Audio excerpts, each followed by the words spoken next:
Yo, we back, we back, we back, we back. My bad for that. You know, technical difficulties. Y'all know how it is.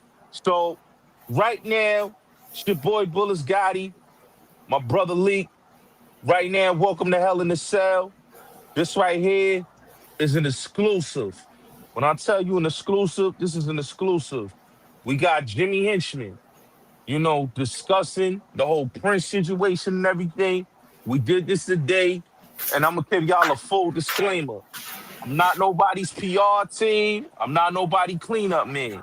What I am is a journalist, and what I do is give y'all great content. So, with that being said, future presentation, viewer discretion is advised. Please Please smash that like button, share this live, tell a friend, tell a friend. Yo, drop that link. Okay. What's good? Can I know That's who's great. on the Okay, we line? brought Jimmy. All right, so we have Jimmy on. What's good, Jimmy? Jimmy, how you doing, my brother? What's up, fellas? Who's on the line? So I could, This Bill is Jimmy. what's happening, brother? What's happening? It's Timbo from Info Mind as well. What's going on, my brother? What's happening with you, all right? Ain't nothing. Gotti, what up, Timbo? It's Pop from outside. Peace. What's up, Pop? What's happening? Hey, Street, this O from O for Debate TV. Oh, what's happening? What's up, oh? How you be? What's going on? I almost feel like when I used to manage artists and we used to have a radio conference call with all of the radio stations, we almost had that kind of feeling, you know? Yeah, indeed. So Right. So, yeah, definitely. so you know, Everybody on here. that's what, so Savario is gonna moderate it. Yeah, so let me start this off and tell y'all why I'm doing this and some backdrop so y'all can really understand the lay of the land. So that way we all on the same page. So when y'all start asking the questions and y'all start dropping names and stuff, y'all understand who these people are in the whole scheme of things. I know Chris brought up a lot of different people in the mix. But let me just start off with this and just explain that. You know, some of y'all know my story, some of y'all probably don't. There's a lot of allegations out there of things I may have done or may have not done. Right? I can't refute everything that a person say about me. Right? What I've learned when I got in the music business is that you're not going to be able to control the narrative as much as you want to, especially like when you was in the streets or when I was in the streets. I think what makes my particular situation a little unique is that I really came from the streets and really made it in the music business. It wasn't no pretend make it. It was a real situation where I really dived in, put my all into it, and got some good results out of it. And what I tried to do when I did get in the music business, even though there was some conflicts in it, I tried to help a lot of people, right? And that may be an arguable issue, right? If I helped or I know one thing, I never hung a nigga outside a window, never made nobody sign bad contracts. And most of the stories you'll hear, the people who really know me outside of the myth, is that's what I did for people, that I helped them as a manager. My story starts in Brooklyn, right? I'm the son of immigrant parents, right, from Haiti. Right? I've always been the outsider. I've never been the insider when it came to different things. And so when you understand the beginning of my journey, you'll understand the way I carried it in the music business, right? And so when you talk about the people that is involved in my life, in my whole life, since I've been 14, when I've been in them streets heavy, there's always been a situation, because I've always been a semi-outsider, there's always been betrayal and misunderstanding when it came to me. So let's talk about some of the characters, right? When I got arrested, I want to be clear. My case started from an individual hitting my 14-year-old son. My 14-year-old son was working up at my office on 25th Street in Broadway, an office that I had since 1991. I want to be clear on that. I had this office since 1991 on 25th Street in Broadway. Before 4040 got there, before Chris Lighty and Violators got there, my office was there. I built a studio and I managed artists.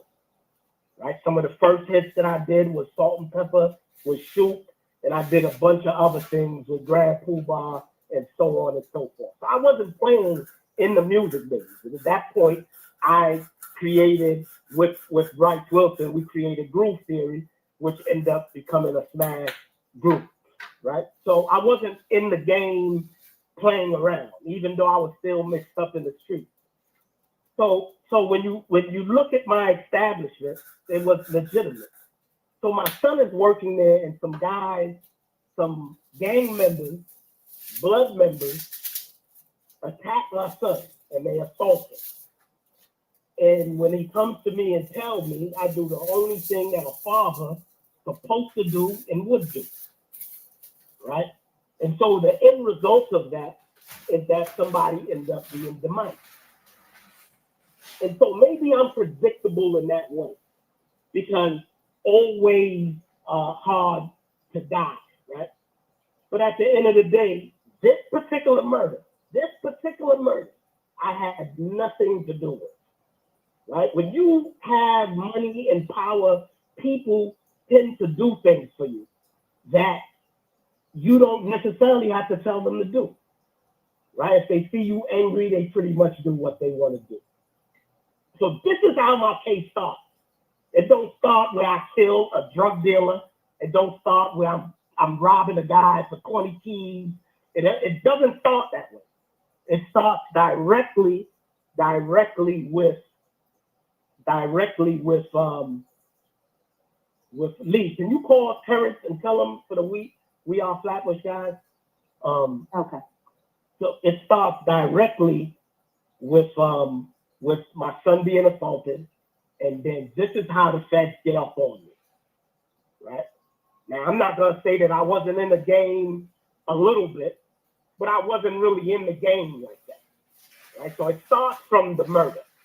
And after the murder, they're interviewing guys in the federal system, and these guys in the federal system are putting me into drug deals. They saying that I'm running a drug operation. And so at that point, they start investigating my finances. So my case starts with the murder, and then they start looking at taxes and trying to work their way into me through my taxes. I knew I was being investigated, so I was trying to stay low. What ended up happening, everybody who got arrested, and let's talk about some of those players. You have a Khalil Abdullah. This is a guy that I probably met 3 years before he ended up testifying on me. I met him through an imam who was in the Bronx at the Woody Crest Mosque. His name was Imam Wali. Introduced me to Khalil Abdullah. He used to do security for all of the Muslims down in Harlem, all of the buildings down there. They would do the security for those guys, right? So Khalil, I would hire Khalil at times to do security for certain artists or use his company. And then me and Khalil traveled to Mecca together. And this is how me and Khalil get cool. Khalil ends up testifying on me 4 times. But I had 4 trials. Like a lot of people don't understand. I didn't go to 1 trial. I've been to 4 trials, right? So Khalil testifies on me 4 times. You have a guy who used to work with me named Tony Martin. He gets busted for some money laundering. He testifies against me. Say that I was having him transport money from New York to LA. You have my driver. His name is Jason Williams. He doesn't testify on me until the 4th trial. And he says that I provided the firearm to kill the blood member in the Bronx. You have Winston Harris. He's a guy I know since I've been 7. He's a Jamaican. And this particular guy, I went to Jamaica, and the guy starts crying to me saying that he feel like he's still in jail because he had just did like 12 or 13 years. He said he felt like he was still in jail because he was just in jail but surrounded by water. So I put him with some people and I got him sent up to America. Right? So I have this guy really as my right-hand guy because I done took this guy out of poverty and brought him to America, right? Now, mind you, I'm Haitian. I'm not Jamaican, right? So you have Winston. Winston wears a wire on me, and he wears a video camera with a cap on, right? Which is the only wire cap that they ever got on me was him having a conversation with me, and that still didn't result in nothing. You have another guy by the name of Muhammad Stewart. Muhammad Stewart been taping me for 3 years. Taping me, literally taping me, coming around me, taping me. On the phone, he would tape me. I never confessed them. He would ask me about murder. He would ask me about drugs. I never confessed to nothing. My mother dies. They send the guy. This is how wicked these feds are. They send him to my mother's funeral to talk to everybody around me about drugs in myself. These people came to my mother's funeral at my lowest point and videotaped me, took pictures of my family, and send the guy in there to tape them, right? So I'm just giving you some backdrop so you can just understand, right? So now, and I'm trying to think, did I miss out? Am I missing anybody? Hello? No. Yeah, Jimmy. No, yeah. Did I miss anybody of the witnesses? No, you mentioned Khalil, you mentioned Tony Martin, you mentioned Jason Williams, you mentioned Winston, you mentioned Muhammad. Black. Muhammad Stewart. And then there's a guy out in Los Angeles by the name of Henry Black Butler. He's the brother-in-law to what's his Lee name? Lee Daniels, the director guy, right? Mm-hmm. And so Black testifies that he is my connection for hundreds and thousands of kilos in Los Angeles. And this is how they end up putting their case together, right? He gets arrested for something that is unrelated to me. And they wanted me so bad. These guys are smart enough to know what to say to these people, right? So those are the cats. Hold on. Can anyone who's on mute your phone? Because there's a lot of feedback. Can everyone mute your phone if you're not talking? Oh.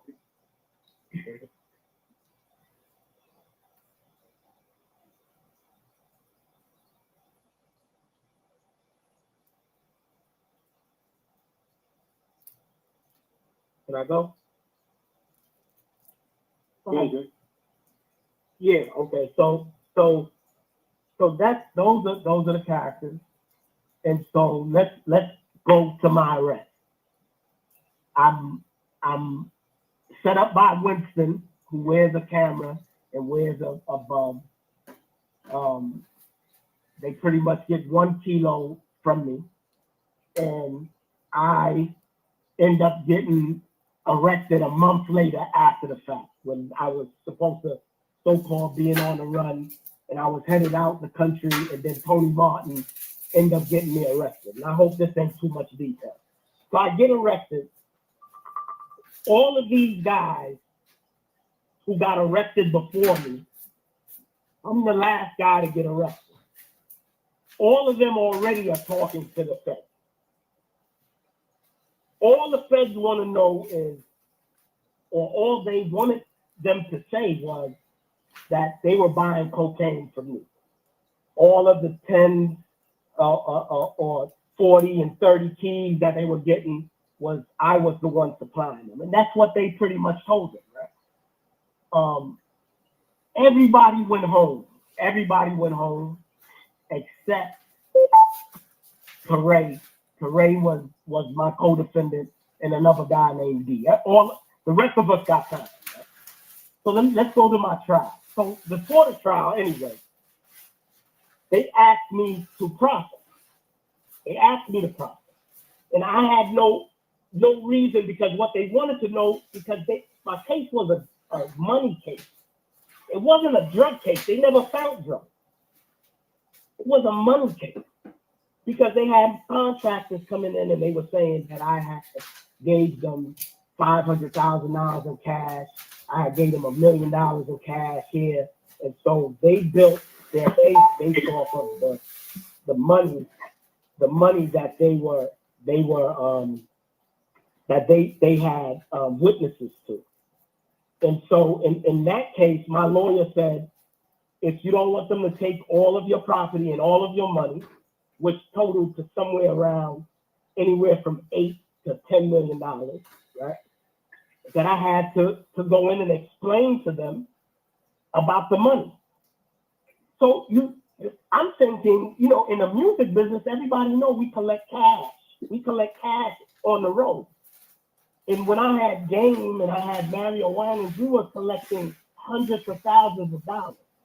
And my thing has always been that maybe I'm a tax deceiver, maybe I'm a tax evader, but I'm no big time kingpin drug dealer that y'all trying to make me into, right? So when we went in, and when I went in, and I want to be clear, when I went in, there wasn't no DEA agent in the room.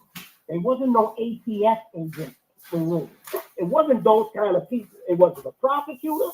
It was a tax agent, because they wanted to know about the money. They wanted to understand where this money comes from, because everything fell on, was the money legitimate? Because their drug case wouldn't hold up. All these thousands of kilos that Black in LA was saying that I was buying from him, it wouldn't hold up because they never caught no drugs, right? So when I went in with them, that's the only conversation I had with them, was about drugs. I mean, was about the money. It had nothing to do with drugs. And I just want to be clear on that. It wasn't about crimes from the past. It wasn't about crime that was happening at that moment. It was strictly about my finance and how do I explain all this cash that I have around. And if anybody, again, knows about the music business, they know that cash is one of the things that we always get when we're on the road. So, explaining that to y'all, I just want y'all to understand that process of what happened at that point. And then we can get into, after y'all question, I'll get into more detail in regards to the trial and everything else. So really, man, the floor is open for whatever y'all want to ask me in regards to anything. As long as it ain't violent, I'm cool with it. All right, so let me say this before everybody starts talking at once. Who has their question already? Like they already know what they're gonna ask. Oh, I got it. Yeah, me too. Who's that? That's Bullet. Who's That's that? me. Said it first. That was me, Bullet. So Bullet, go ahead and ask your question. Jimmy, you gonna respond immediately after they ask? Absolutely. Okay. So Bullet, ask your question. Let Jimmy respond, and then Odin, you go after him, and I guess we can go in order of those who came aboard. Mob Ties, you go, and then Up for Debate, you go, and then Gully goes. And did anybody else? I heard a couple of beats. He's back. I'm in the building. Okay. I'm at work at the same time though, but I'm here. And it's all I'm here we too. all flat. What's good? Oh, we all flat. Is in here too? All right. So in that order then, okay? in that order. So we're clear. It's going to be Bullets first, Okay. right? And then who was that responded after Bullets? Oh, that's Odin. Off the debate TV. Odin, okay, Odin. So Bullets, Odin, and after Odin, Mob Ties, and after Mob Ties, Up for Debate, and after Up for Debate, we can go Don't with forget Info Minds too. Okay, excellent. So I go after Info Minds. No matter what. All right, so after Up for Debate, we're gonna go We Are Flatbush, and then after We Are Flatbush, or not, I think it's Gully. Gully, then We Are Flatbush. Gully, then We Are Flatbush, and after We Are Flatbush, I guess we can go Info Mind. And D Black, I go after him. All right, so D Black, go after him. All right, gentlemen, let it rip, Bulls. All right. Salute. I already know what it is. Bulletz Gotti, Hell in the Cell podcast. Bulletz Gotti, what's happening? What's good, Jimmy? Yeah, I just want to say this, Jimmy. Like, with everything that's going on, man. Like, what's the issue between you and Prince, and like, where's all the animosity coming from? So we just outside looking in. We want to know. So let's talk about it, right? I've been in the streets since the 70s, the late 70s, right? I was born in 65, right? But I've been in them streets a long time. Any nigga from Brooklyn will let you know that, they didn't call me Jimmy Henchman, then they called me Jimmy Ace, right? And this is one of the reasons why I wrote the book. The reason why I wrote the book is to really just open up to people to understand what I've been through and what's happened, right? So at the end of the day, I'm from Vanderveer in Brooklyn, bro. I'm not no little nigga from, I got a crew that I came up with. So at the end of the day, the Untouchables, absolutely. So at the end of the day, man, I don't know Prince, right? I don't know him. I don't even know Supreme. I don't know Fat Cat. I don't know none of them Queens, man. I really don't. But what I do know is that Prince is the kind of guy, right? And look, I've been in jail for 15 going on 16 years now, right? Mm-hmm. So of course, we've never ran into each other, but I already knew what time it was if we did run into each other. There's something about Queens dudes who they admire Brooklyn niggas. They admire niggas because Brooklyn niggas been through the trenches. Right? And so I don't think Harlem have a problem with us. I think the only competition Brooklyn niggas might have as far as streetwise is the Bronx. You know what I'm saying? Because they thorough like that, right? And I'm not taking nothing away from no other borough. But at the end of the day, when you understand the Queens structure of things, when you look at Fat Cat Crew, you see that Pappy Mason and Debo and them was their enforcer. When it came down for them to kill the parole officer, he had to go to Brooklyn niggas to go get those niggas. When you look at the Supreme Team thing, who did they call? They called Brooklyn niggas to handle their stuff. Right? So I'm not saying that we the baddest, but what I'm saying is the dynamic between Queens and Brooklyn is weird because it ain't too many Queens niggas that Brooklyn niggas respect. Right? So at the end of the day, here's my thing with Prince. You got an identity complex.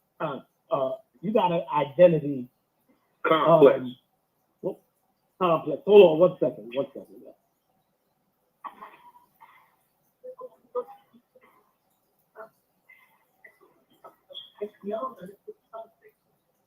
My apologies, guys. My apologies. That's all right. Yeah, so Prince have identity Identity complex. complex. Yeah, that he's dealing with, right? And he is trying to find himself. I don't understand how I end up becoming the one for him. And look, I've been taking plenty of shots. I've taken plenty of shots over the years, right? And look, I even asked him to call Gully. Gully has taken shots at me. I'm not mad at you, right? I don't know how to play the internet game. I don't know how to play that. For a man who did 32 years in prison, for him to come home and to be a nigga who want to get on the internet and talk about a bunch of stuff that he don't know, I think that's his weakness. And I don't have no respect for him. I don't have no respect for him as a man. And that can be the other situation. He says, fuck Prince, man. Fuck that old nigga. What you want me to say that? I ain't got a problem with it. Now, I'm gonna say it for you. I'm gonna say it for you, man. Hey, Jimmy, the nigga is out of line. He's definitely out of line. Right? And Jimmy, you think that, because he put out the paperwork out there today, like on the internet, you think he's just doing that to like slander your name and stop your chances, Jimmy? I think he's an agent. I think he's a agent of chaos, an agent of mass destruction. There's a lot of people who don't want to see me on the streets, right? And so I think he became one of them. I think he's being paid by those agents that don't want to see me touch the streets again. And I don't know what the problem is, because let's think about it, right? When Prince was trying to come home, nobody did this to him, right? If you really had a problem with me, first of all, you was in jail with me, right? We could have addressed all of this while you was in jail, right? Mm-hmm. The other thing is, why do you wait? Why do you wait till I'm close to the door for you to start this nonsense? So it only indicates that he's an agent of chaos, man. He really wants to put a dent in or trying to trick me. Like, them niggas tricked me. They assaulted my son, brother, and they tricked me out of my freedom. They tricked me out of my greatness. They tricked me out of success. They tricked me. And so I believe that he is an agent, and he is an agent, I believe, of those who think that I'm so predictable that if he keep pushing the button, that I'm going to jump all the way out there. And so now that he's starting to talk about things he don't know about, is now that I said I need to address this so I can nip this at the bud. Thanks. Hey, Jimmy, this is Odin from Up for the Bay TV, man. Peace, how you be? Peace, I'm good, my brother. I wanted to ask you about the origin of your relationship with Kyle, man, Supreme McGriff's son, and how that conversation between you and he came about, because that's what Prince is drawing a narrative that he took offense to, and the reason he started his campaign against you. Well, let's go to the origin of it. Was that he did a post one day and he threw my son in the mix, saying that he was not like my son. You're not going to be able to smack him around, and like how he did my son. He was like, I'm not Jimmy Henchman's son where you're going to smack around. So I called him. I said, bro, you're dealing with a situation that's very serious. I'd appreciate it if you don't put me or my son in the nonsense. And so from there on, he would call me for advice. And I would give him advice out of respect for Preem. You know, he's doing time like I'm doing time, right? And so it's Supreme's son, and that's the same way I would want them to do my son. If he needed some advice about something, you know, I told the little guy to stay off of the internet. But that's his thing. This is his era. So if he needed some advice, I would give him. So after Preem and Prince had put that statement out that they were disbanding it, and they not doing the same thing that he's doing, being on the internet, which is crazy because Prince is like the internet clown right now. But they scolded the little guy Al for doing that, right? So Kyle wanted to post some negative things about his father. And I pretty much begged them not to do that. I said, bro, that's still your family. That's your father. Don't do that, man, on the strip. So me and Preem at the time was talking. And I told Preem, I said, bro, I don't want to get involved with you and your son, but I talked them off the ledge of going at you and so on and so forth. And they pretty much was happy I did that. And I was happy I did it because I didn't want to see them air out their baggage. I didn't want them to air out their baggage on the internet, right? So I think Prince kind of took offense maybe to that. But the way he's going hard, this is beyond Kyle. I don't think. But me and Kyle always kept a cool father kind of son, stepfather kind of son relationship, where he'd come to me and ask advice for different things. So when 50 Cent said I had got stabbed up, I said, you know what, I need to address that, because what I don't want these dudes to think is that there's something soft around here, right? That I'm in the penitentiary getting stabbed up and so on and so forth. So I called him particularly to get some people that I can talk to get it out there. And so at that point, he begged me, could he do it? He said, nah, let me do it. I got a big platform, let me do it. And that's how that phone call happened with me and Kyle. Yes, sir.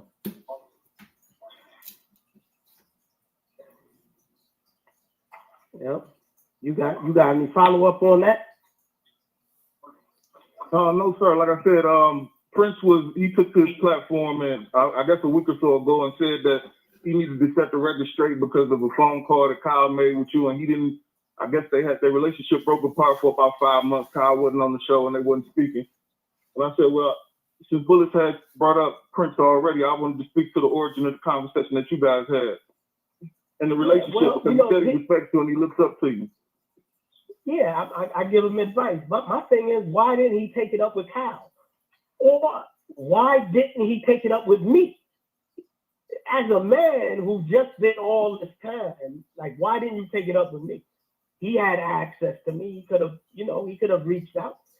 He never, in fact, and let me bring this up. About a year ago, I was talking to a young lady by the name, and some of y'all might know her. Her name is Erica Ford. She's an activist out of Queens. Yeah. And me and her was having a conversation. Exactly. Me and her was having a conversation, and Prince must have been next to her. And so she was like, Prince, Jimmy's on the phone. She hands him the phone. Now, he could have refused to take the phone. If he felt the way that he felt right now, he could have not taken the call. He could have been like, tell him I'm busy, whatever. He jumps on the phone. The first thing that he says to me is that I want to thank you for helping my uncle out. Because what the conversation me and Preem was having was about clemency and things like that, right? Not to go into deep details, but as two niggas who's in jail, we talking about freedom. We're not talking about what's happening on the streets, right? So me and him is conversating based on, yo, you should do this, you should do that, and he giving me back feedback. That's around the time he was finishing up his documentary. So when Prince gets on the phone, the first thing he says to me is, thank you for looking out for my uncle. The second thing he says to me, thank you for looking out for my little cousin. He just needs some advice, man. I said, oh man, it ain't nothing. I like the little nigga. The third thing he says to me is that I want to commend you for all the accomplishments you've done in the music business. It ain't too many people that come from where we come from that has made it to where you've made it to. It was all love. He handed Erica Ford back the phone, and that was that. I never knew I had a problem with this nigga. I would have respected more if he'd have been like, I'm not getting on the phone with that nigga. And we would have kept it funky like that. You know what I'm saying? But that's I don't know the origin. I don't think that it's really about Kyle. I think he used that as a ploy to try to justify like I'm fucking with his family somehow. But I think that's just a ploy, man. I think the nigga is just a confused old man. That's what I think he is. Right? Respect. I appreciate your time. No problem. Mob Todd. All right. What up, Jimmy? What's happening, my brother? It's all good. It's all good. Now, with your name being brought up into the Supreme Team conversation through Prince and Preem's son and all this paperwork talk online, have any of it?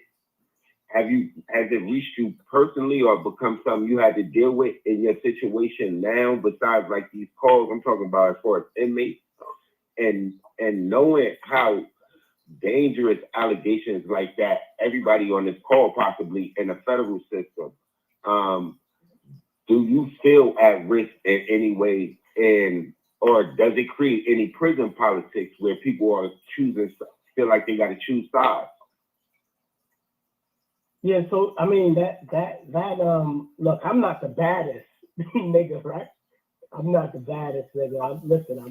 I'm Muslim. When it's time to die, it's time to die, brother. It ain't no way around it. Whatever good is to come to me comes from Allah, and whatever bad is to come, nobody could avert it, man. So I'm not afraid. I think that may be one of the thing of my life that has probably made me successful.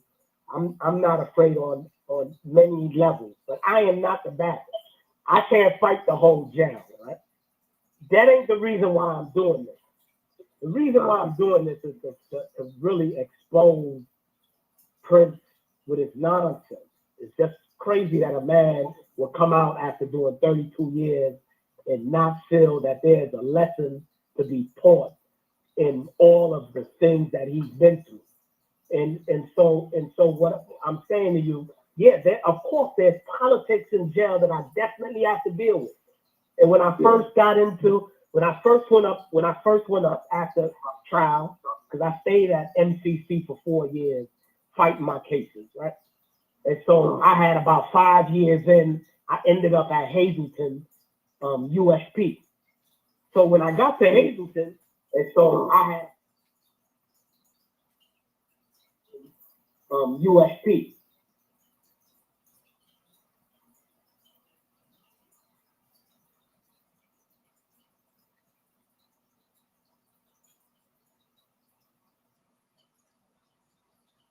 It came to me in West Virginia, yeah. So they definitely came to me and they asked to see my paperwork. Now I'm not in no position to say no. So I give them the paperwork. I told them they had an hour to go through my sentencing, my trial minutes, and my PSR. I told them, go ahead through that. Y'all got an hour, because I really didn't have no obligation as a Muslim to do that. But because I had some New York homies there, and I want to kick it with them, and plus I got some DC homies that I play chess with, I gave them the paperwork, right? And so yeah, I didn't have no problem with doing that. The paperwork that they asked for is they had already went through it. Like I've been down 15 years now. You think I could be in a federal prison without showing paperwork? I don't care if you're Muslim. I don't care if you atheist. I don't care if you white boy. I don't care, Aryan nation, whatever it may be. You have to show your paperwork, right? And so yeah, there was some questions about the proffer in the same way that I explained to you about the proffer. I showed it to them, and I said, this is who was in the room, this is what they asked me, and so on and so forth, right? And there it was. You know what I'm saying? But there's nobody bigger than the car. I'm not the biggest and baddest nigga that I could skate around the prison system without having to show my work. And I definitely can't be around here if I'm a snitch and living comfortable in these penitentiaries like that. Well, personally, I heard about like with you and Hazleton. I heard you was moving around, so that's what made me want to ask. Yeah, well, that's where I started my business. I was moving around. I was in the yard. I was everywhere. That's what I heard. You know what I'm saying? It wasn't like I was under. Yeah. So I mean, at the end of the day, I mean, look, you got guys who want to portray me as some sucker ass nigga, whatever they want to think. I'm not mad at it, man. I'm not mad at it. But I just think Prince then went too far with what he's trying to do or is doing or whatever. He just went too far with it, man. You know what I'm saying? Brooklyn niggas, man. They don't like Brooklyn niggas, man. They don't like Brooklyn niggas, man. They always been like that. If a nigga got an issue, a nigga need to address me with the issue. You know what I'm saying? I'm not ducking no wreck. I'm not ducking no wreck, bro. I don't know what niggas think, but I'm not ducking that, man. That's no smoke, nigga. Nice or any of that. And I'm just saying, at the end of the day, I'm not saying I'm the baddest nigga, but I'm not ducking, man. I'm not known for ducking no wreck. I'm not known for that. I'm not known for styling in the PC. I'm not known for getting beat up. I'm not known for getting robbed. I'm not known for none of that. So I don't know why these dudes try to portray me like I'm one of those dudes. I'm just not one of those dudes. Yeah. But that's the end of my question. Yeah, that ain't been your pedigree, but that's the end of my question. I just wanted to get to the bottom of that part. Well, no, it's all love, man. I appreciate that, man. Just so you're clear, that was Marv side. And when you come on, gentlemen, introduce yourself, your platform, so he knows who he's talking to. And if you're not actually actively engaging with Jay, mute your phone because the feedback interferes with the recording.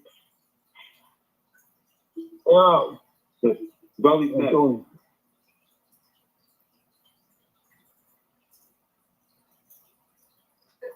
ahead, Gully. Gully.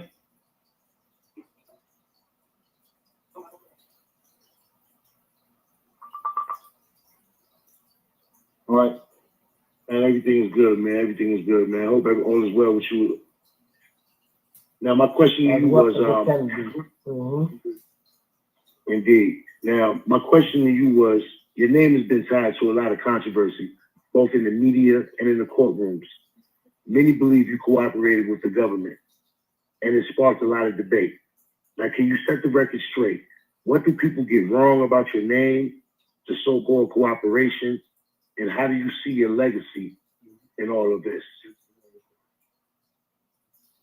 Well, the controversy around my name, I mean, just a little history. When I created Henchman Productions, I never created Henchman Production to become Jimmy Henchman, for that to be, connected to my name. It just was something that evolved over the years, that where, because the name of the company was Henchman Productions, they started calling me Jimmy Henchman. In fact, everybody in my office, they gave them the last name Henchman. So if a guy name was Ronald, they would be Ronald Henchman.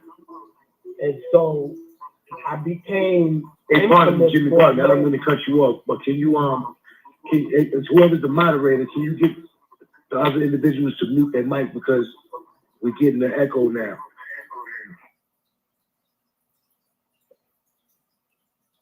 Hello? Appreciate it. Now go ahead, my brother. Now it's not an echo. Can you kind of start that from the top again, because it was echoing? Yeah. So in regards to my name, the name Jimmy Henchman evolved after I created a company called Henchman Entertainment or Henchman Productions, because we was doing a lot of beats and a lot of things of that nature in the beginning. And then we started the management firm. So people just started calling me Jimmy Henchman, because it'd be a situation where there'd be Jimmy from Henchman. And then somehow it turned from Jimmy from Henchman into Jimmy Henchman. And so guys who would work for me, and let's just say their name was Ronald, and they worked for me, their name would become Ronald Henchman instead of Ronald from Henchman. And it just evolved into that. But the name really just ended up sticking with me. And I think the name really kind of stuck with me when Tupac infamously mentioned my name in a song, right? Not saying that I wasn't known by Jimmy Henchman yet, but it became more famous in that regard to who I was. And so with the name Henchman, there's all kind of connotations that you could take with that. And there's all kind of negativity. There's nothing, it just so happened that with me, everything became a reality. With everybody else, they could have names like Ruthless, and they could have Bad Boy, and they could have Rowdy. None of those names got associated with the people who had those labels. But for some reason, the Henchman name became infamous for all kind of different things. And in that respect, I kind of wish I didn't pick that name. As far as the courtroom drama, I think a lot of things that happened in my case, a lot of people just don't understand because they're not on the level that I was on, right? Most of the time when a guy get a kingpin charge, he's a kingpin, right? Now, if they'd have came and got me in the 90s, I was a kingpin in the 90s. You know what I'm saying? No ifs and buts about it. I was a kingpin. But when they came and got me in 2010, 2011, I wasn't a kingpin no more. And so most guys feel that the kind of charges I had, because I had murder and I had a kingpin charge, that they couldn't understand how some things were going the way it did. It happened like every other kingpin situation happened, because I have 8 life sentences in 80 years, right? It ain't like I'm sitting here with a 25-year bid or a 30-year bid. I have literally 6 life sentences for drugs and 2 life sentences for murder, right? And so when you put drugs and murder together, people believe that usually the murder is involving drugs, right? My murder don't have nothing to do with drugs. And this is why I started it out. Let's be clear that I am not in jail for killing a guy for 20 kilos and so on and so forth. That's not what I'm in jail for. I'm in jail with both dope,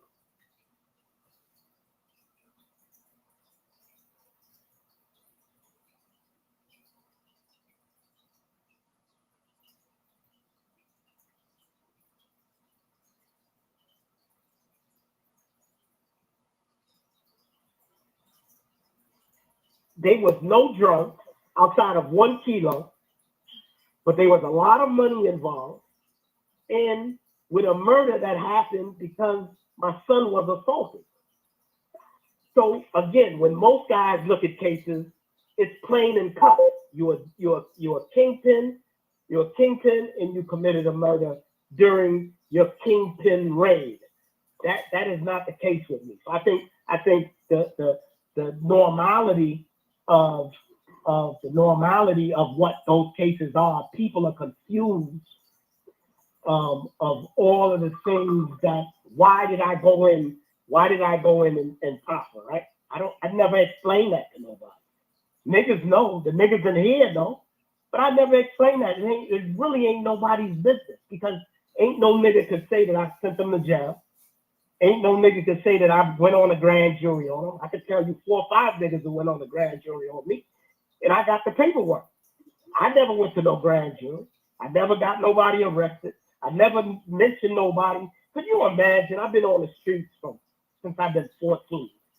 You think from 14 years old, I got arrested, I was 46 years old. Do you think I've been on them streets, man?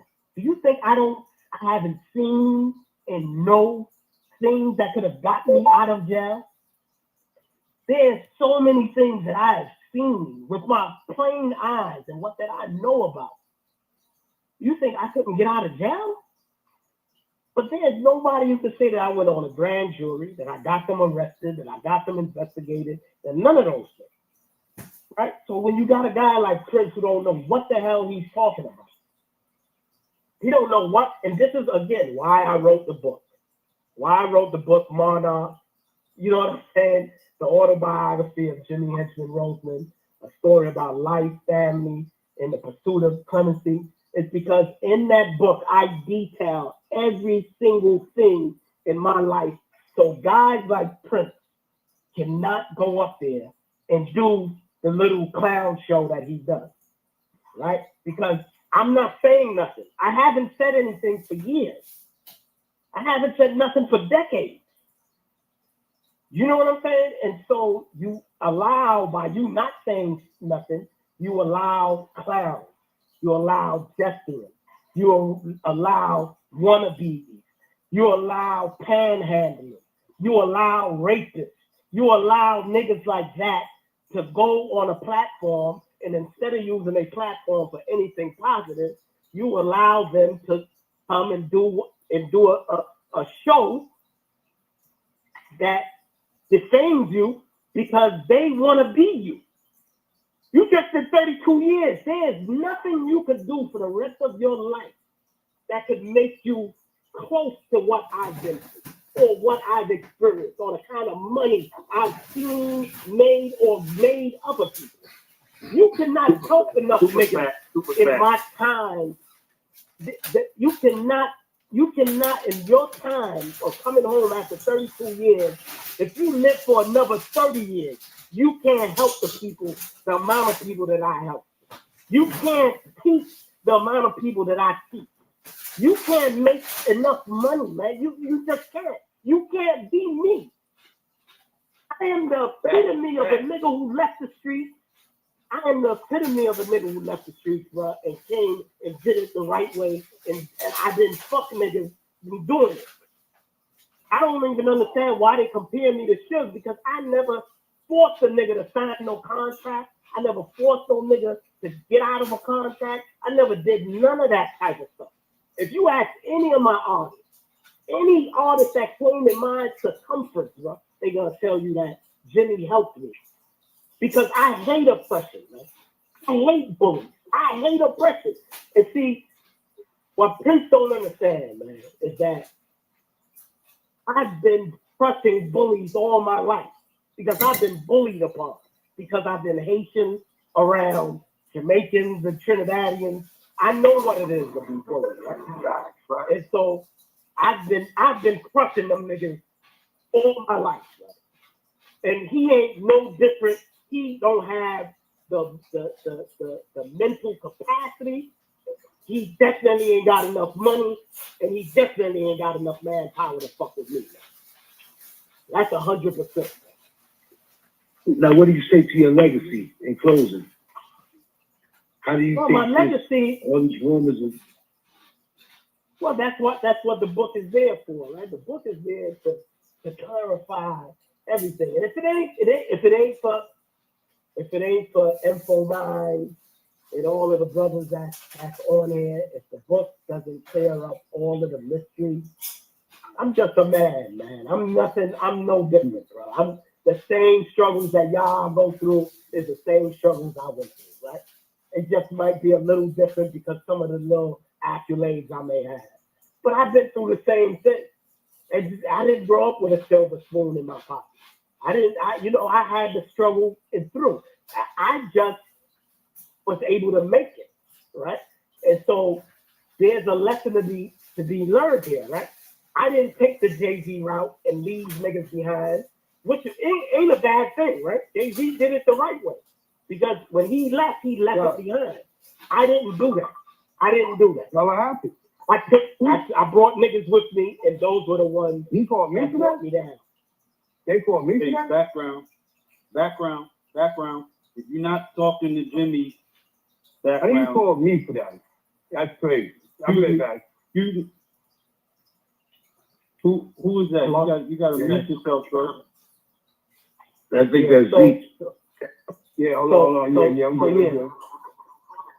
So what I'm saying is, I'm gonna think. is that my legacy, Mute.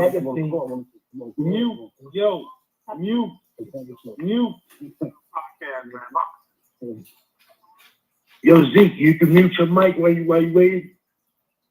I'm good now. I'm good. But everybody I'm can do that, not because talking right there's a now. feedback. I need you to mute your joint, bro. Yeah, you got In the background, shout outs and all that. You're interfering with the person who is engaging Jimmy. You're interfering with their portion. You don't want anybody making background now when you're doing it. How do I pause it? I don't know how to do it. You gotta mute your mic. So You gotta mute your mic. You got your mic.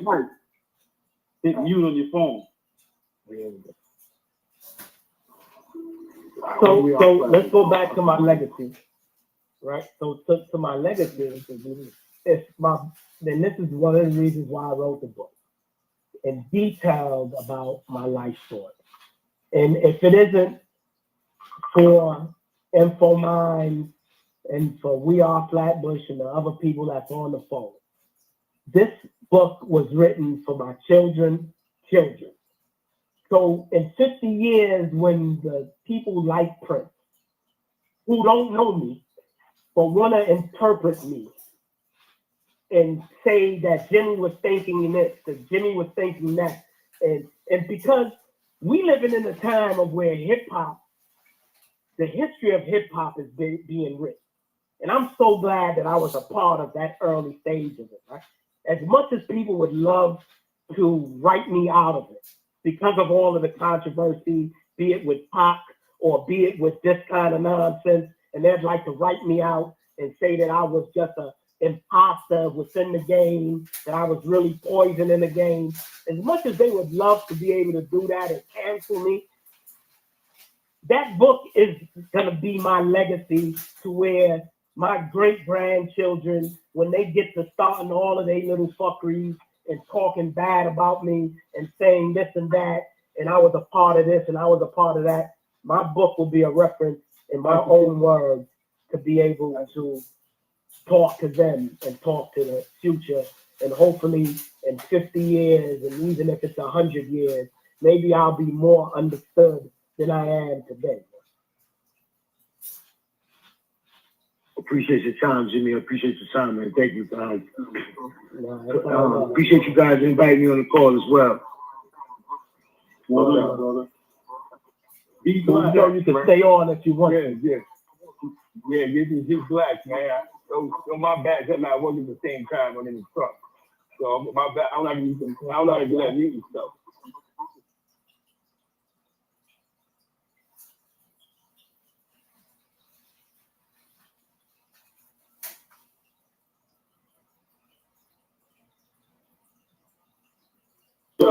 All you gotta do is hit the mic sign on your phone, brother. So after you ask your question, just hit the mic sign. So when he gives you a response, you'll have a clean audio. Got you. All right. What's happening? Yeah, it was good, man. You know, well, at one point in time, I was following your case of Tom Ford's TV. I was a narrator. I was working with them with narrating your court case. There was no telling. In that content, there was no telling. And with your case of Tom Ford to remain Crown TV. But me and my man Saladin was digging through paper. Jamal Saladin, there was nothing. So my thing is, out of nowhere, do you believe it's just a clout chase by Prince with this? Like he wants to go viral or is he trying to get 50 Cent's attention? If all this is to get 50 Cent to reshare his content or give him some attention. And to me, it's like Prince in love with 50. That's how it looks to me, bro. Mute, gentlemen, please. Mute your phone so that this brother can engage Ace and he can respond. So Black, that's a good question. I think it's all of the above. I think that I think there's elements that really don't want to see me come home. I think the reason why I even have a federal case, my case should have really been a state case, especially for the assault of my son. Right? Should have had a state case. I think that there's elements that understand the power of hip hop, the power of myself, probably power that I never even knew that I carry. I think those who claim they're my enemy or think they're my enemy for whatever reason, I think they understand the power that I wield and have. And I think that in those who are looking to come up, I think they understand that this is their way to come up, right? The only way you can beat a giant is to chop at his legs first and try to bring him down the side. And maybe you say, don't look at him, but look at me. I don't really understand. He really didn't need to do that to get to where he wanted to get to, because people kind of respected him. People were kind of respecting him because he did 32 years, right? And he's been through a lot. And we ain't even going through what he's been through in the penitentiary when dudes was beating him up and doing all kinds of stuff. But we ain't even gonna get into that. But my thing is, you come home and it's almost like you're an imaginary pimp. You know, back in my days when we were coming up and there was pimps around, they'd be dudes who was players, but they wasn't pimps. They thought they were pimps, and we would call them imaginary pimps. And so as a hustler, you know, we come up as drug dealers and dudes in the street. We call dudes like Prince. He's an imaginary gangster.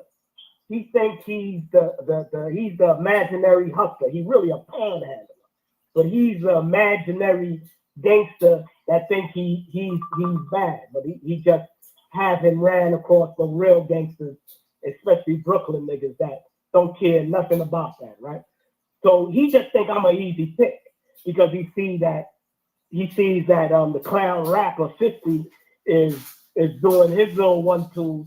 I know better to go against 50 because his mic is way bigger than mine. I can't drown 50 with his followers and so on and so forth. So I'll be taking those on the chin. But with this guy Prince, I really thought he would have taken his platform and did something better. But with him to go on his platform with lies, that is the most disturbing part of that whole thing. For you to go up there and think you know when you don't know, you know what I'm saying? And if you read anything about my case, right, you really should just stay away, man. Because ain't nobody playing games with you, man. Like, just leave me alone, man. Let me do my time and try to get out the same way niggas let you do your time and you got out. Like, afford me that same kind of courtesy. That's all I want. I want that same kind of courtesy. Why at this point, you know that I'm working on getting out. Why would you put me in the forefront? I don't want no limelight. I don't want no problem. I don't want nothing. I'm not trying to start nothing. I don't have no opinion when niggas is beefing. Nothing. I have no 2 cents into nothing. So why would you just drag me into it? So yeah, he's clout chasing. I think there's a few guys that's putting some money in his pocket because he ain't got no money. I think he tried other things. It didn't work. And I think he looked at other guys' platform that does this kind of stuff and it works for them. And I think he wants to be the East Coast version of that, being the super clown that he is. Yeah. You know what? I'll start looking in as a content creator. That's what I'm looking at, because just a week ago, the man said that, he forgave a man who gave him 30 years on the phone. Then a week later, now he's the crime stopper. But what you said right there is very strong. And this is going to log off. What you said was powerful. He's trying to get out with the system. Why are you putting content and talk about cases that got man down? That man down in your case delivery has nothing to do with drugs. It's some hip hop shit. You know what I'm saying? That went wrong. They gonna try and tie niggas' names up. We know how 50 do it because 50 just he starts trolling. But these niggas, they start when they get Ryder's penis, and they don't understand that they're really trying to play into this agenda of reshare. He wants 50 Cent to share what he did today. That's all he wants. Absolutely. You know what I'm saying? That's all Absolutely. he wants, bro. But so now, my thing is, that's the same thing that happened with his little wiretap. The original wiretap. We're not going to get to that. I'm saying, they're not going to touch that yet. But what I'm going to say is, Jimmy, man, you know, you got sucker shit, you got clown shit, you're going to have clown niggas like him that they're being in circles. What we're going to do is, man, fuck that nigga, son. What else you going to do? You're going to respond back or what? You know what I'm saying? You don't even got to say it. You got a bunch of niggas that you got a bunch of lemons. Yo, word, Jimmy's a rat. Jimmy told. Shut the fuck up. Because he said it. You know what I'm saying? He just want to reshare from 50.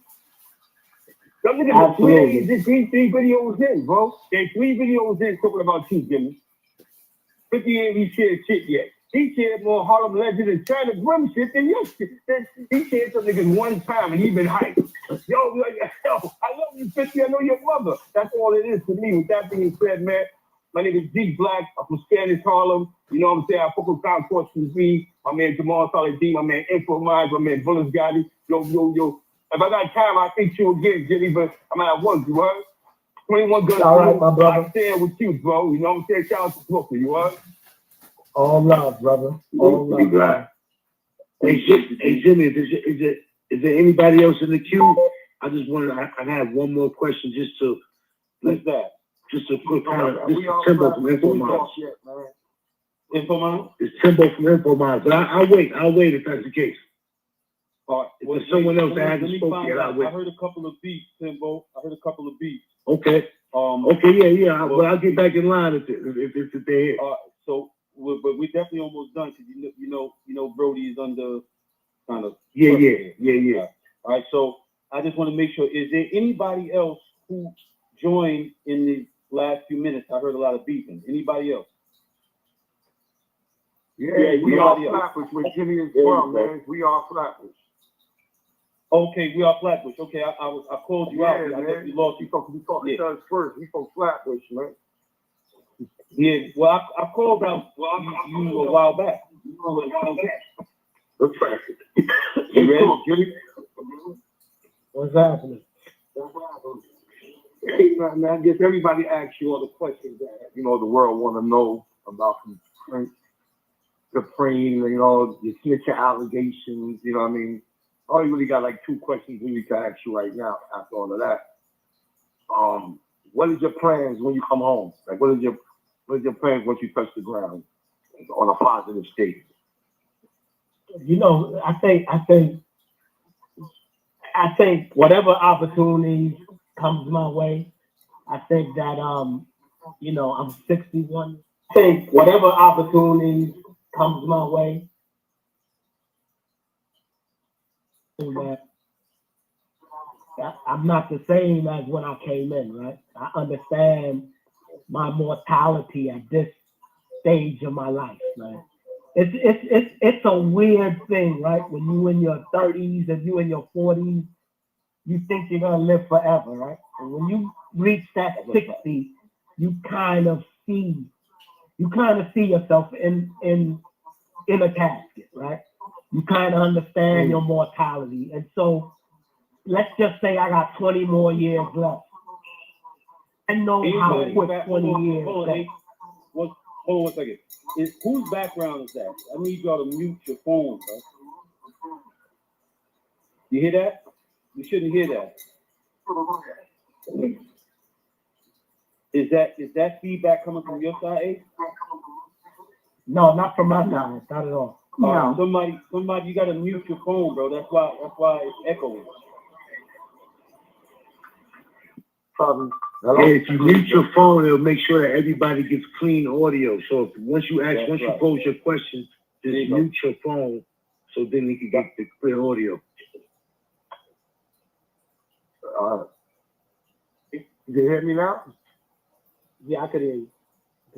I could hear you well. Yeah. So like I was saying, I think at 61 years old, I understand my mortality, and my mortality is ever clearer now, right? When I was 30 and when I was 40, I thought I would live forever. You know, there wasn't nothing that I wouldn't challenge. There wasn't nothing that I was afraid of. But at 61, I can see where there's an end. And so let's just say that I may have 20 more years left. I don't want to spend 20 more years with folly that does not either help somebody or help my children. And I think that those are my legacy.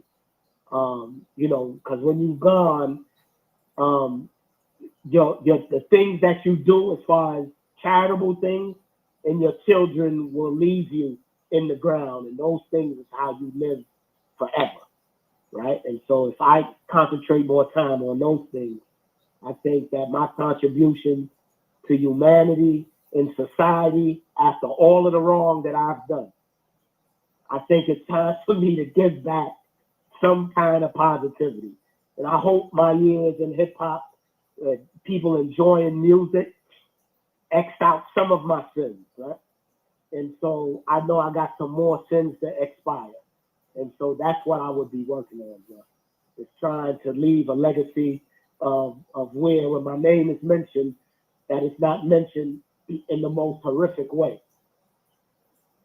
I respect that. I mean, we both from the same. I mean, I salute you, number one, because you know you from the same place I'm from. I mean, you from Vanderbilt Private Trap, which that's where I'm from and born and raised. And you grew up with my brother, and y'all showed me the lane of how it's supposed to be. But my last question to you is, I mean, I know people ask you that again, but I want to ask you from a flatness perspective. Why is it that your name, you know how people say, if your name comes up, it's bad enough as you did it. You know what I mean? So why do you think your name always come up with snitch and allegations? Why your name always come up with that?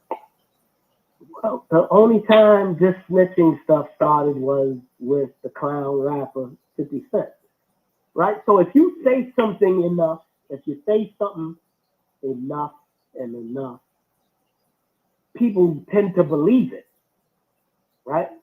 If a dude is a rapist, let's just say even if he ain't a rapist, but if every time his name come up, you say, man, that nigga be raping the chick, eventually you're gonna, and if you got a big mic, right, like this clown 50 Cent dude, then you're gonna have people repeating it that don't even know you, right? But the snitching allegation is only allegations. It's only allegations, right? The people who know me, I haven't lost no friends.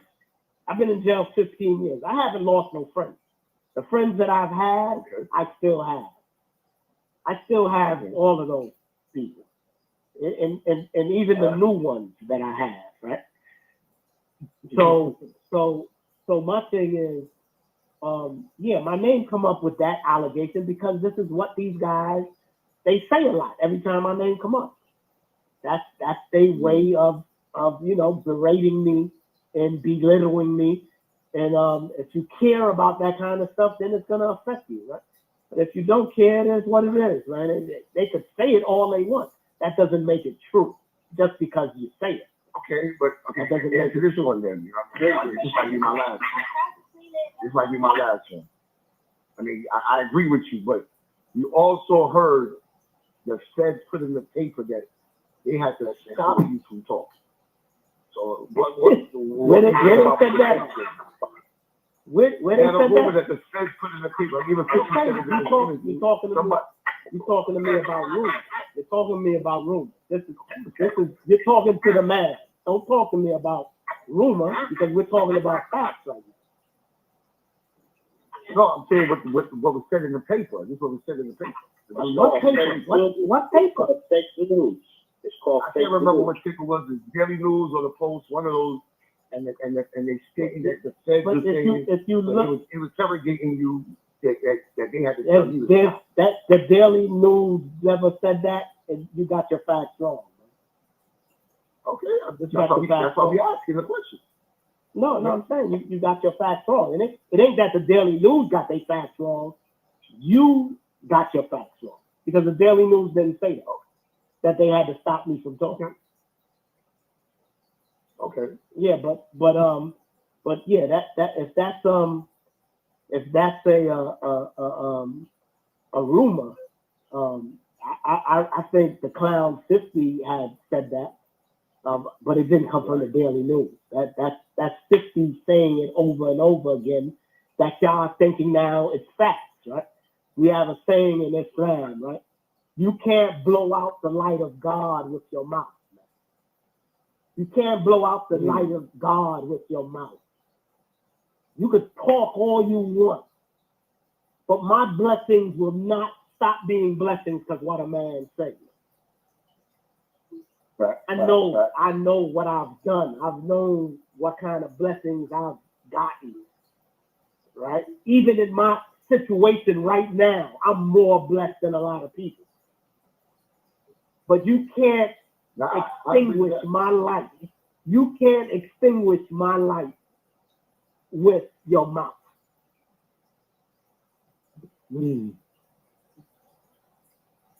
Okay, that's deep. That's deep, Jimmy. Yeah. I guess that's all we wanted to know. I mean, I think you cleared the air up right there. You know what I mean? One of the things I think that's valid for you is, one of the things I could say is valid is what you just said, walking on these jail yards. If you walk around a jail yard, apparently your paperwork was seen, and the dude that's behind the wall see that you ain't say nothing. Because it was that way, you'll be niggas are trying to tear your food up. So we have never heard that your food got ate. So apparently something's wrong in this comment. Something's wrong with the finger pointing. 100%, bro. And that's common sense thinking, right? That's common sense thinking, right? Everybody don't know about the yard like some of y'all on the phone may know. But yeah, especially these days, Jimmy, a lie unchecked becomes the truth in the days that we live in now, unfortunately. Absolutely. So I appreciate this call, Jimmy, man. I ain't gonna lie. Appreciate that. Is there anybody who has not had opportunity to engage him? I'm gonna come on. This is the Reverend T. Line. You can hear me, Jimmy? Okay. Yeah, this is only for the block. Yes. I'm listening. Well, this is pretty much. Yeah. There's a lot of. What platform? What platform are you from? I'm BK Exotic. I'm Flatbush. I know Jimmy for 55 years. We grew together, mothers, houses, all that together. So, in clarity of what I'm saying to James Roseman, who I know, Jimmy Ace, who I know, and those that call him Jimmy Henchman, there's no drip of blood that this man speaks that is not truth. And people that try to assassinate his character that never knew him, you know, I always say a sucker's gonna be a sucker. But there's a quote in Corinthians that states, when I was a boy, I did things as a boy. Now I became a man, I do things as a man. So people that's going on platforms and trying to get a point or like or a view so they can make their platform big by assassinating a man, that's where he's at, because he couldn't do that if he was out here, but we're not even going to do that. I just want to say that to me and to a lot of brothers out here, we know he's a stand-up guy, and we rooting for him to come home, and that's what we want. So, Jimmy, keep your faith, and again, if they was a sucker back in the days, they're more than likely a sucker now. So people like Prince and them, I don't know them, never heard of them, but at the same time, just look how he looked on that platform. And you could tell he never touched a dollar throughout his life, man. So stand strong, Jimmy. Be the lion that you are, powerful provider and protector to you and your family. So just keep doing what you're doing, bro. And don't play these clowns no more. Brother. Peace. Peace. Thank you. Yep. Hey, Jimmy, you mind if I ask you one more question before we go to Timbo from InfoMom? Who's this? It's From Timbo InfoMom. from Okay, InfoMom. this is our last question. Okay, We gotta go. Go ahead. Okay, now there's a lot of stories. There's a lot of stories circulating about your history with Damon and World Hardy. Now, rather than relying on speculation, Wait, who? I'm sorry. I can't hear you. It was an issue that was circulating a few months back about you having an issue with Damien World Hardy. Now, rather than relying on speculation, can you speak on what actually happened, if anything, whether believe the stories that had these stories had any impact on your legal situation or the public perception of you, and also where can people get your book and where can they purchase your book? All right. So first of all, me and World, me and World never had no issues, absolutely none. Me and World was in Hazleton USP in West Virginia for maybe 4 years together. I probably was there 5 years because I stayed there for 7 years. Me and him never even had, we talked openly because he's Muslim, like I'm Muslim. And I think during one of the Ramadans, me and him had a conversation or two. Outside of that, me and him never really had no conversations. It was personal as far as some of the people that, you know, that's unalive, that's surrounding his situation, but we never took it on in the prison. It is what it is. You know, in fact, I really don't have no problem with him, but I'm definitely a little salty about the people that got unalive. You know what I'm saying? Because some of them was my friends on some Brooklyn time. And, you know, because World is from Brooklyn, that was something that Brooklyn had to deal with. And that's what we end up doing. We dealt with that. You know, but he's in a situation as bad as mine. And because of that, I didn't feel I needed to compound his situation and make it worse, or maybe him doing the same to me. But no, me and him never had an argument. We never had a disagreement. We've been very cordial with each other when we did talk, and it is what it is. I mean, but there's no problem. So, and this is what these guys do, right? They throw a rumor out there, they make it seem like it's one way, and once it's said, and this is the responsibility of guys like you that have these platforms, is to make sure that y'all dissipating the truth, because what happens is that people's lives get affected by the stuff y'all put up, y'all content y'all put up. And so you have a guy like 50 who will say that I was on a gurney because World stabbed me up and I nearly died and so on. You know how many family members and people who just know me, who just care about me, was calling my family, my kids, and just asking, was I okay? And so this is what these clown Queens dudes do, man. They put these things out there that ain't true, but because they know they have a microphone, and that's why they put it out there. And this is why, man, sometimes I'm a little disheartened that some of these guys that I know better still go on it and go and use it for clickbait and for a title.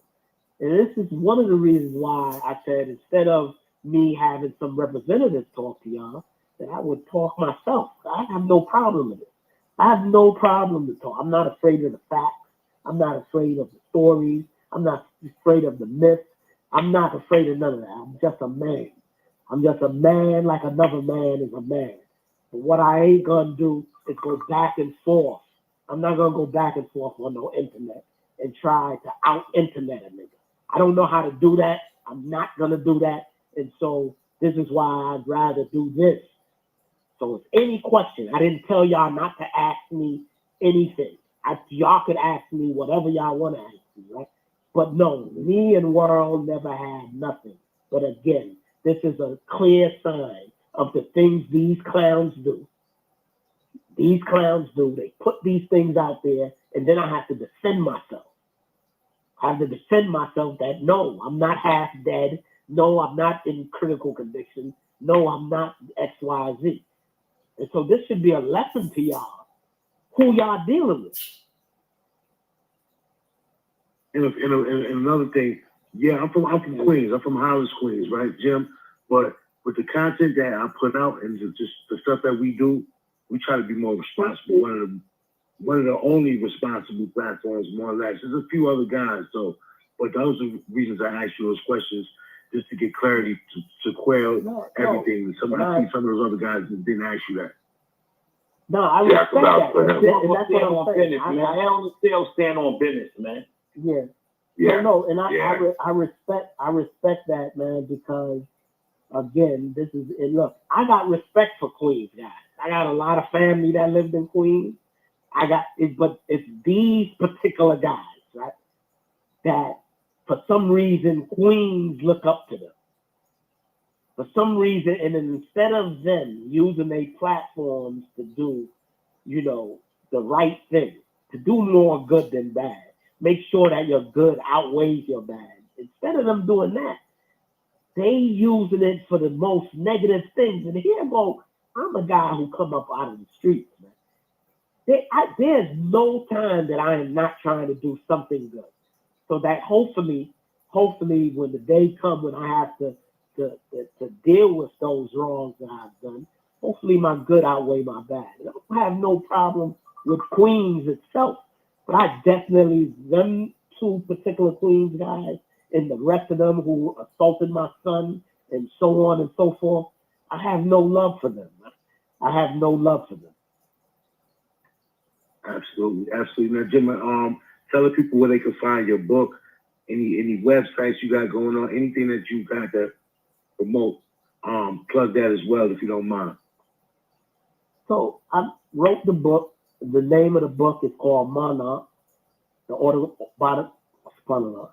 name of the book is called Monarch, the autobiography of Jimmy Henchman Rosemond, a story of life, family, in the pursuit of hip hop, in the pursuit of clemency, right? And that book is available.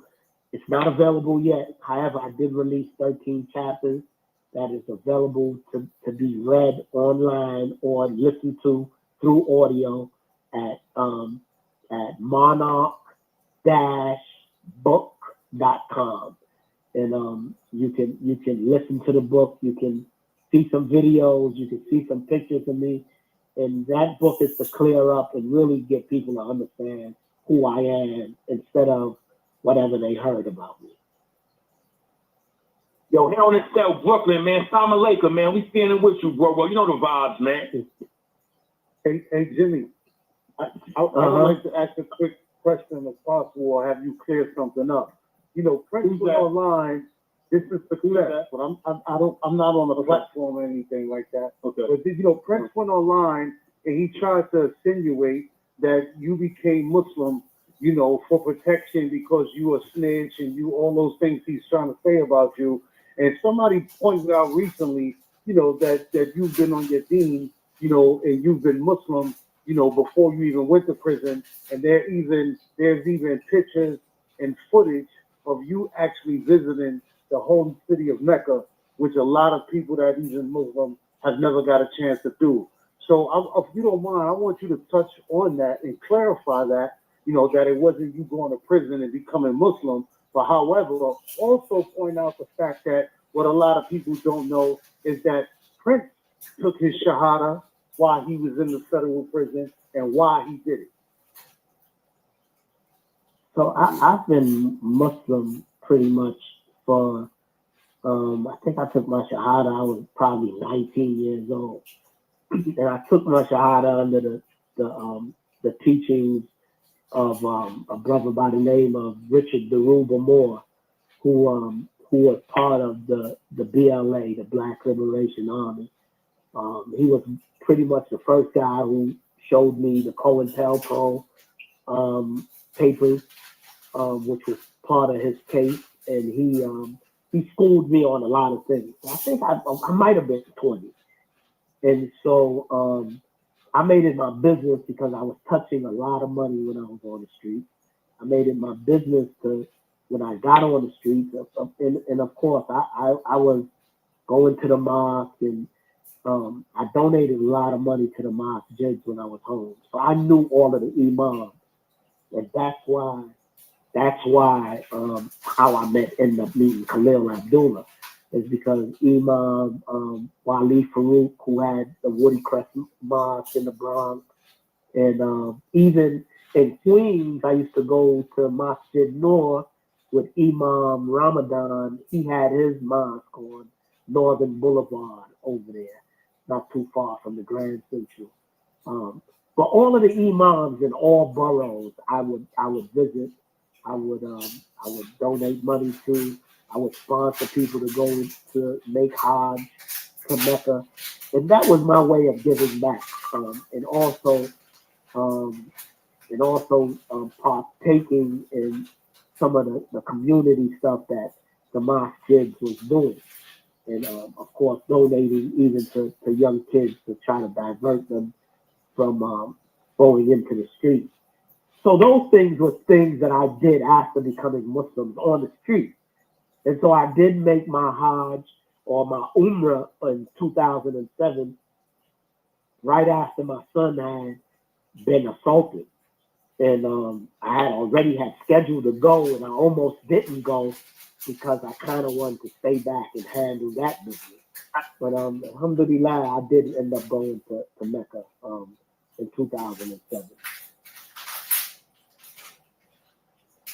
And now, can you touch based on what that a lot of people don't know, that Prince also took his shahada? You know, he was talking about you being in prison and doing it for those reasons of protection. So, I heard certain stories of him doing it and why he did it. Nah, I ain't got no problem with that. So what happened was, so there's a guy named D.C. Tone that beat up Prince, that knocked him out, right? Put him on the door, told him to go check in. And so there were some Brooklyn guys who, from the 90s, some Flatbush guys, who pretty much had told him he couldn't come in the cell with them. And so when he ended up going in the back into the box, because he had to sign himself in order for him to come back out to population, he talked to the imam that was in the jail. He took his shahada, and then the imam talked to everybody, and they allowed him to come back out. So he had to end up turning Muslim in order to come back and walk the yard in population. You know, sometimes you can't walk the yard, not because you're a snitch, but you may not be able to walk the yard because there's different things that's going on, right? You could go to another yard and walk, but that particular yard, what happened was they didn't want him back out, but when he took his shahada, they let him back out. Wow. So pretty this much is popular. He took his shahada pretty much to walk the yard. Let's popular from my side. I think the person is talking in reference to maybe some paperwork that was produced with Prince in connection to Fat Cat was saying, I think he was connected to a rape. Is that what you're talking about? No. This was some internal jail stuff. And what ended up happening was he had tried, he thinks he's the smartest nigga ever. I don't know him, but from the things that I've heard, he don't like strong men around him. So he always try to manipulate. And so what ended up happening was he had crossed the Brooklyn dude. They found out the DC guy ended up beating him up in the cell. He won't deny this because I talked to DC Tone, right? Those are my guys out of DC. And they told me what happened. They said they whipped them in the cell. They not them. DC Tone with them, and then put him on a gate, and then so you have to go into a New York cell at that point. So the DC guy said he don't want him in the cell no more. The Brooklyn guys didn't want him in their cell. So at that point he had to go to the back to PC.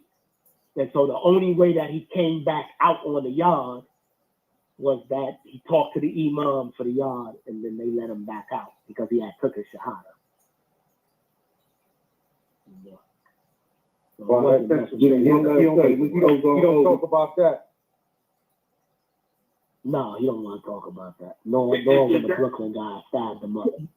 Is that pertaining to the Beaumont situation, Jimmy? Yes, the Beaumont situation. Absolutely. C, that pertaining to Big C and Joey Molino? Is that what that happened? Yep. Oh, yes, that's you, Bullet? Yes, indeed. Yeah, that's me.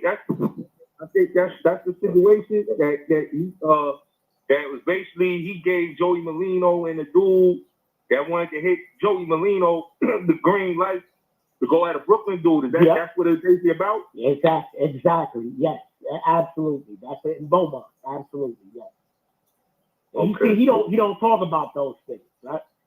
He don't talk about Brooklyn niggas. He don't like Brooklyn dudes. You know, I don't know why, but then again, I do know why. But you know, they end up stabbing him up. Caused a lot of war. Didn't it cause a big war with the Brooklyn car and the Queens car, Jimmy? Yeah, absolutely. Hey, bro, I appreciate you, bro. Go ahead, Jimmy. Finish your show. No, I'm just saying. You know, he ended up at Allenwood, and pretty much that was his spot. He never went nowhere else after that.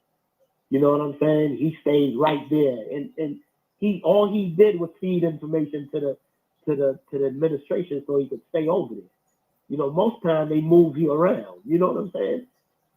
But he stayed in Allenwood, man, probably like 15 years, man, because that nigga, they loved him over there. They loved him over there.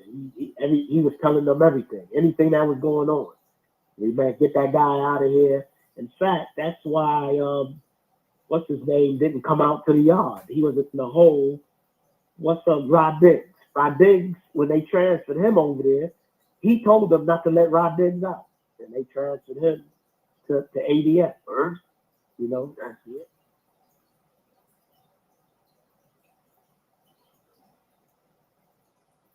You know, this the kind of dude you dealing with, right?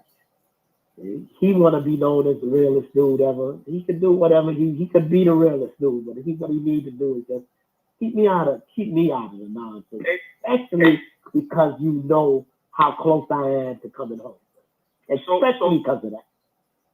So Jimmy, like today, I was watching the show and like he had a Brooklyn dude up there. Did he try to like do some manipulation to have a Brooklyn dude sitting up there with him to try to like make Brooklyn dudes turn against you, Jimmy? That's what he was trying to do. Make sense? Oh, I don't know. I didn't watch the show. I don't know who that was. Yeah. I don't even care. Yeah. It doesn't even matter to me. You know what I'm saying? I couldn't watch a clown show if you paid me for it. I've never been into circuses, even when I was a kid, and that's definitely a circus. I'm cool on that. Mr. Rose, this is O from Up for Debate TV. I wanted to ask you, man. Chris Miller went on and said that you sent him, or you supposed to send him some paperwork on 50 Cent. Do you have any knowledge of 50 Cent cooperating with the law and with Prince just conversation when he said that? Me, outside of the one conversation I had with 50, not with 50, excuse me. The one conversation I had with Prince when he thanked me for looking out for his uncle and thanked me for looking out for his cousin, Kyle, and giving me, praise for my accolades in the music business. That is as far as me and his conversation with. Everything else is make-believe and made up as far as he asked me for 50 Cent paperwork. I don't have a problem with giving up 50 Cent paperwork. Here's my thing. This is my thing. I don't need the drama. I don't need the drama that 50 is going to bring when I do that. I just don't want it to be while I'm in here. It could happen when I'm home. I just don't want it because I know how these guys play and how they work.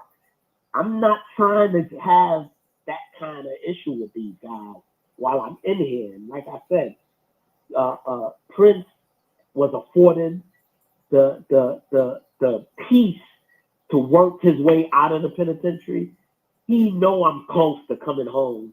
Why hasn't he afforded me the same thing? But that's to show you what kind of character these guys have, right? And so again, he is lying. He never asked me. And who the heck is him to ask me? I don't even know you like that. I don't know you at all. And you've always been really a clown to me. And I don't respect you to give you nothing. If I'm gonna give it to somebody, it's gonna be one of my niggas. It ain't gonna be you. And maybe if his uncle Preem would have asked me, I'd give it to him. But I talk to bosses. I don't talk to little wunkers like him. I don't talk to wunkers. Bosses talk to bosses. Hey, check this out, y'all. Check this out. Mr. Henchman, give it to Brian Glaze. Oh, okay. Go ahead. Mr. Henchman, What's up? What's up? Yeah. How you doing, my brother? give it to Brian. Give it to Brian Glaze Gibbs. What's that? Yeah, no, 100%. 100%, brother. How you doing, man? I understand what you're trying to do, and that's respect. Even right now, for some of the people that I spoke to in regards to you, and certain things like, you make sure, like you said, you're at the door. You're trying to get the hell out. So you don't need that unnecessary drama. So. No, absolutely. Absolutely. But whatever you got, whatever you got, and you want to use it, I'd be more than glad to use it for you. Yeah, I got a question? You got a question, Brian? Because he got a bounce. No, I don't got. Hey, listen, I'm good. You sure? That's what's up. I'm positive. Okay. Hey, I appreciate y'all, man. Okay. All right, my brother. All right, Brian. Is that it? Gentlemen, thank you. Anybody who's online, we appreciate your time and attention, man. Thank you for your participation. And, yeah, man, make it do what it do, baby. I appreciate your time, Jimmy. All right, love all of y'all. Peace, brother. Peace.